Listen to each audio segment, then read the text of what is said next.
안녕하세요. 오늘은 앞서 말씀드린 대로 종교개혁가 존 칼빈에 대해서 이야기를 이제 나누도록 하겠습니다. 이것이 시작이 돼서 꾸준히 또 조금씩 나누어서 이야기를 진행해 보도록 하겠습니다.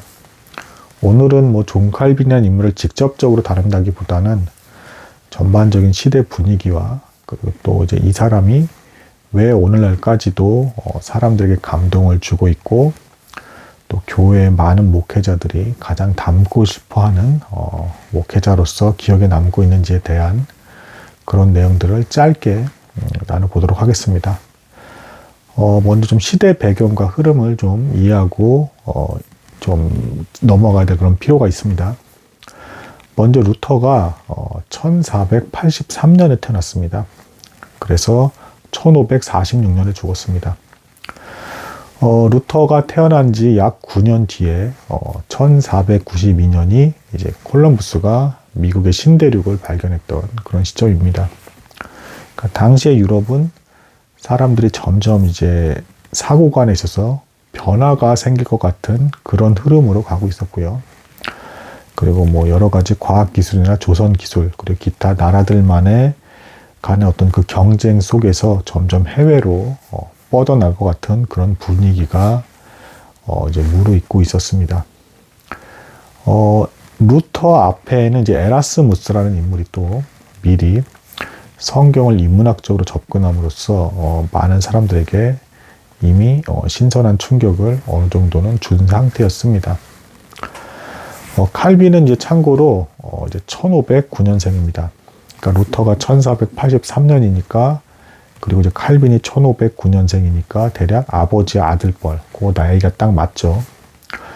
그리고 이제 많은 사람들이 이렇게 이제 말을 하곤 합니다. 루터가 종교 개혁을 시작을 했고 그리고 그걸 완수하지 못한 것을 칼빈이 이제 마무리를 지었다. 그리고 그 이후에 개신교에 나아갈 방향을 제시했다.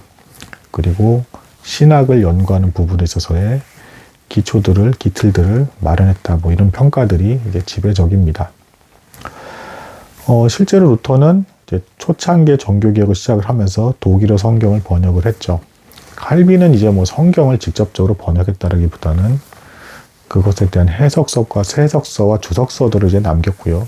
그리고 이제 그 성경에 대한 교리들, 그리고 신앙 고백의 의미들, 이런 것들을 주로 글을 통해서 대중들에게 더 선명하게 명쾌한 글을 통해서 남긴 인물입니다. 좀 신기한 부분이 있는데요. 그래도 루터는 이 사람은 뭔가 종교개혁을 할 법한 사람이다라고 하는 어떤 그런 성격적인 부분이 좀 보여주는 게 있어요. 그러니까 루터는 좀 카리스마가 좀 있고 투사 같은 감정 기복이 막 있긴 하지만 저돌적으로 이렇게 들이받는 것 같은 그런 모습들을 보여줍니다. 그리고 이제 굉장히 그 리더십 같은 것을 사용을 해서 뭔가 끌고 가는 것 같은, 물론 루터가 일부러 리더십에 의지해서 사람들을 끌고 간 건 아니었습니다. 성경에 대한 분명한 확신 가운데 그걸 굽히지 않고 어떤 반박이 오더라도 더 강하게 반발을 하는 글들을 보내면서 확고하게 나아가는 그런 모습을 보여줬습니다. 그러니까 사람들이 뒤늦게 후대 사람들이 연구해 보기에도 이 사람은 좀 뭔가 종교개혁을 할 법한 듯한 모습이 보여지는 사람이다, 이렇게 느껴지는 부분이 있습니다. 근데 칼빈은 사실은 대단히 좀 신기한 사람입니다. 그러니까 이제 루터도 물론 되게 우연적인 요소들이 많았잖아요. 제가 전에 이미 루터는 설명 다 해드렸습니다. 근데 그래도 루터는 좀 성격이나 기질에 있어서도 기질이라도 보면 이 사람은 좀 종교개혁을 할 법한 인물이야, 이런 느낌을 주는데, 칼빈은 루터와는 성격이 정반대의 인물입니다. 무슨 얘기냐면 내성적이고 섬세했고 또한 남들의 비난이나 비판에 대해서도 잘 상처를 받을 수 있는 그런 타입의 사람이었습니다. 루터도 물론 평생 성경을 연구하면서 학자로서 살았지만 칼빈이 어떻게 보면 좀 더 내성적이고 이제 많은 사람들을 상대하기에는 조금 좀 거리감이 느껴지면서 소심한 듯한 그런 자세와 그리고 더 학문적인 성격이 짙은 그런 사람입니다. 또한 루터는 실제로 말을 잘했습니다. 유창하게 말을 잘했다라는 얘기들이 있는데 칼빈은 물론 칼빈도 말을 잘했을 것으로 추측은 되지만 대체로 그런 표현보다는 글을 잘 쓴다 이런 평들이 많아요. 그러니까 루터는 당장 종교 개혁을 진행하면서 그 자리에 있는 사람들을 어떤 설교와 이런 어떤 말을 통해서 잘 설득을 하고 감동을 시켰다라고 한다 그러면 루터는 물론 칼빈도 설교에 있어서 아주 훌륭했을 것이라는 어떤 느낌을 주는 내용들이긴 하지만 그나마 이것조차도 칼빈은 자신은 많이 부족하고 이런 내용들에 대해서 흠이 있을 수가 있기 때문에 기록하지 말라라고 하면서 말렸어요. 그러니까 자신이 설교라는 자리에서 있는 사람들이 칼빈의 설교가 너무 좋아서 기록을 하려고 할 때 하지 말라고 말렸습니다. 루터와 굉장히 대조되는 부분인데요. 그렇다고 루터가 교만해서 그런 의도는 아니었고 루터는 자신의 적이라고 여겨지는 사람들과 싸움을 할 때 적극적으로 자신도 그 인쇄술과 여러 가지 책자들과 이런 그 것들을 통해서 활자를 통해서 책들을 막 내면서 더 신랄하게 반격도 하고 더 신랄하게 비판도 가하고 이렇게 반격을 아주 적극적으로 했어요. 근데 이제 칼빈 같은 경우는 물론 칼빈도 그런 여러 가지 서신서라든가 이런 것이 왔을 때 반응을 하고 답글을 쓰고 물론 이 사람도 화를 낸 기록들도 분명히 존재합니다. 그렇기는 하지만 대체로 좀 침착하면서도 조용히 뭔가 분을 사귀는 듯한 어떤 느낌으로서 잠잠히 있는 편이었다. 그러니까 칼빈은 조용히 한적한 곳에서 혼자 있는 게 좋은 사람이에요. 아주 전형적인 내성적인 사람입니다. 그런데 이런 사람이 종교개혁가로 사용이 됐다라는 것 자체가 대단히 미스테리한 일이죠. 사람들에게 더 상처도 잘 받고 내성적이고 앞에서 강력하게 막 말하는 게 익숙한 사람도 아니고 조용히 숨어서 지내는 게 더 익숙하고 앉아서 조용히 책을 보면서 혼자만의 생각에 잠기는 데 익숙한 사람인데 그냥 기본적인 인간적인 성향을 놓고 보면 그리고 건강도 안 좋았고 몸도 되게 여리여리해서 병을 평생토록 참 많이 앓았던 인물이기도 합니다. 그런데 이런 인물이 종교개혁에 사용됐다는 것 자체가 너무 신기하죠. 이 칼빈의 전기를 쓸 때 루터보다 더 어려운 점이 뭐냐면 칼빈은 자신을 드러내려 하지 않았어요. 이것도 더 신기하죠. 종교개혁을 하려면 사방에서 논박을 주고받고 내 가르침이 맞다 이렇게 하면서 막 뭔가 이렇게 막 확신 있게 막 밀어붙이고 여기서 조금 더 이제 양보를 하지 않고 딱 이렇게 올곧게 자리를 지키면서 아주 파이팅하면서 막 이렇게 주고받고 치고받고 싸야 될 것 같잖아요. 물론 칼빈도 자신이 정확히 믿음으로 이 뜻은 이렇다라고 여겨지는 그 성경 해석에 있어서는 양보는 없었지만 루터처럼 격렬히 막 똑같이 치고받으면서 싸우는 것이 아니라 대체로 잠잠하면서 양보하지 않고 조용히 있는 형태의 자세를 취했습니다. 그러니까 자신을 최대한 안 드러내려고 했다라는 거예요. 그리고 오직 하나님의 말씀 그리고 하나님의 영광만을 더 드러내려고 애썼다라는 것입니다.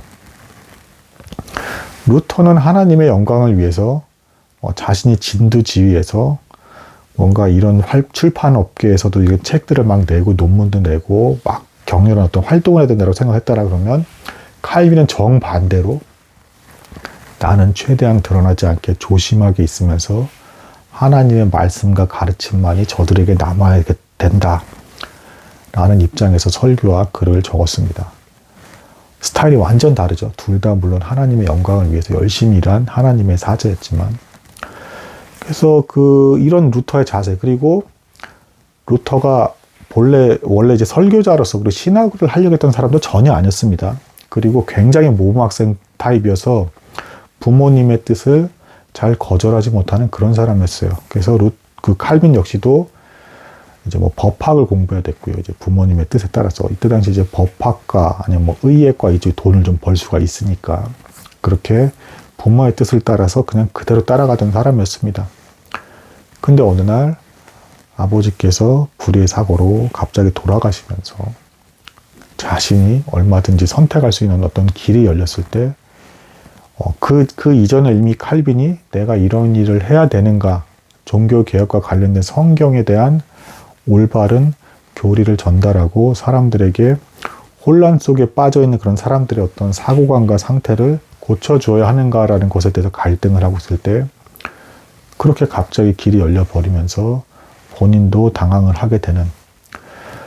그래서 그 칼빈의 전기를 보게 될 때 루터와는 전혀 색채가 다른, 그러면서도 이 사람의 묘한 어떤 그 내면에 잠잠히 있으려고 하면서도 이상하게 뜨거움이 느껴지는 묘한 갈등 양상이 미묘하게 있습니다. 이것이 사람들에게 묘하게 감동을 줘요. 무슨 얘기냐면 자신을 철저히 드러내지 않고 어떻게 보면 되게 소극적인 방법으로 하나님의 말씀과 뜻을 전하려고 하면서 자신은 숨는 어떤 이 모습 자체가 의도하지는 않았지만 더 정결하고 더 순수한, 그리고 오직 하나님만이 드러나기를 바라는 그런 모습으로서의 어떤 목회자상, 그런 모습으로 비춰졌다는 것입니다. 그리고 이 안에서 또한 칼빈은 스위스 제네바에서 나중에 이제 사역을 하게 되는데 그 지역을 대단히 싫어했어요. 도중에 실제로 한번 쫓겨나기도 했습니다. 쫓겨났다가 사람들이 다시 불러서 이제 오게 되는 일이 발생을 하는데 그렇게 되돌아가기를 싫어했어요. 근데 아무리 기도를 해보고 하더라도 내가 가기 싫은 곳이고 정말 끔찍한 곳임에도 불구하고 하나님께서 원하시는 것 같다라는 묘한 확신이 들었기 때문에 그걸 거절하지 못하고 가게 됩니다. 그러니까 이 사람은 좀 루터처럼 아주 적극적이게 왕성하게 나는 하나님께서 세운 사람이야 라고 하면서 막 이렇게 어떤 저돌적으로 했다라기보다는 이 사람은 갈등하면서 내가 정말 이 일을 해도 괜찮을 것인가? 그리고 아무리 내가 거절하고 피하고 이렇게 설교하고 말씀을 전하는 것은 내가 감당하기 너무 어렵습니다. 하나님이라고 하면서 마치 모세처럼, 모세 같은 그런 모습, 모세가 거절하잖아요. 처음에 하나님의 부름을 받았을 때. 그런 모습을 보여주면서 계속 갈등하면서 가기 싫은 사역지에 가서 평생 그곳에서 병을 앓으면서도 충실하게 하나님의 뜻을 전달하고 했던 그런 사람입니다. 그러니까 자신을 드러내지 않으려고 했는데 이 사람의 어떤 저술과 책들과 이런 것들이 엄청나게 유럽 전역으로 퍼져나가게 되면서 또 이제 영국 교회까지 다 넘어가게 되면서 이 가르침이 미국을 건너서 우리나라까지 오게 된 것입니다. 그리고 이렇게 애처롭게 아픈 몸을 항상 이끌고 계속 평생토록 아픈 곳이 많았기 때문에 그런 와중에서도 거의 잠을 못 자가면서 성경 해석서들을 썼고요. 교리서를 쓰고 서신서를 주고받고 그러면서 일일이 다 신방을 다니면서 성도들을 확인하고 심지어는 그 전 집에서 밥을 먹었는데도 다음 집에 갔을 때 그 성도가 섭섭할까봐 미안한 마음에 거절하지 못하고 밥을 먹었다 체하기도 하고 뭐 이러면서 사역을 했던 그런 사람입니다. 그렇게 대단히 소심하고 세심하고 예민한 부분이 있는 사람이기 때문에 다른 사람들의 평에 대해서도 상처도 더 받을 수 있는 성격임에도 불구하고 하나님께서 나에게 이 성경을 올바르게 전달하라는 사명을 주셨다라는 그 확신 때문에 거절하지 못하고 고통을 받으면서 이 일들의 소명을 감당한, 그래서 보는 사람으로 하여금 묘한 여운과 감동을 주는 그런 인물이 되겠습니다. 특이하죠. 자신을 최대한 감추려고 했는데 오히려 유명해졌고 그 모습이 오늘날 한국교회의 대다수의 목회자들도 굉장히 감동하면서 나도 이렇게 섬겨야 되는데 라고 하는데 따라하기조차 참 힘든, 왜냐하면 사람의 또 욕심이 생기면 자꾸 자신을 드러내려 하는 일들이 발생을 하잖아요. 이런 사소한 부분에서조차도 이제 칼빈의 전기를 읽게 되면 내가 멀었구나라는 걸 느껴지는 그런 인물이 되겠습니다. 사도시대 이후로 가장 열심히 하나님을 섬긴 사람이다라고 이제 평가를 받는 그런 인물입니다. 그 엄청난 주석서와 그리고 그 옛날식 그 펜 있잖아요. 깃털 달린 잉크 찍어서 쓰는 아주 느린 불편한 그 펜을 들고 오늘날 컴퓨터 PC 작업으로 쳐서 하는데도 하기 힘들 법한 분량을 다 쓰고 설교를 하고 신방을 하고 서신서를 주고받고 또한 종교개혁의 가르침에 그 교리를, 핵심 교리와 성경에 대한 해석을 안정적으로 완성을 시킨 그런 인물이라 볼 수가 있겠습니다. 순수한 동기로 철저히 자신을 섬기고 하나님의 영광을 바라면서 자신은 언제나 뒷전에 있으려고 했던 자신은 드러나지 않으려 했던 그런 인물이었고, 죽는 날에도 자신의 무덤 묘비가 어디 있는지 사람들이 자신을 숭배하고 추앙하게 될까봐 숨겨버린 이제 그런 인물이 되겠습니다. 그래서 이 사람에 대한 내용을 바르게 이해할 때 또한 우리가 참된 겸손이 무엇인지 알 수 있고, 참된 열심과 순수한 어떤 하나님에 대한 사랑, 자신의 이득은 구하지 않고 하나님과 그리고 또 이웃에 대한 어떤 유익만을 생각하는 사람의 모습이 어떤지에 대한 가르침을 얻을 수가 있습니다.